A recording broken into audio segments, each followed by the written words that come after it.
2 தடவை வந்து அண்ணா நகர்லையும் துறைமுகத்திலையும் சேப்பாக்கத்திலையும் 3 தடவை தோத்து போயிருக்காரு அப்படின்னு சொல்றீங்க. ஒரு முறை கூட போட்டியிட்ட தொகுதியில 11 முறை வந்து 11 முறை நினைக்கிறேன் கலைஞர் போட்டியிட்ட தொகுதியில ஒரு தடவை கூட தோற்றது கிடையாது.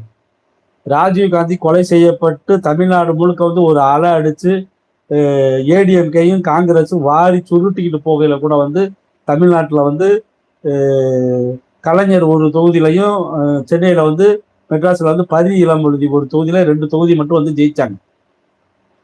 இது வரலாறு. இப்போ வாட்ஸ்அப் யாருன்னா ஃபார்வர்ட் பண்ணுறது கலைஞர் 3 முறை தோத்தாரு 2 முறை தோத்தாருன்னு வந்து அது சொல்ல தெரியல. அதனுடைய வந்து வரலாறு தேடி படிக்க தெரியல. வரலாறு தேடுங்க. இல்லை இன்னைக்கு ஒரு புத்தகமா வந்து தேடி படிக்க முடியலைன்னா வந்து விரல் நுனியில கூகுள் இருக்கு. கூகுள்ல ஒரு செய்திக்கு வந்து 100 செய்தி தேடி வந்து நீங்க வந்து சரி பார்க்கலாம்.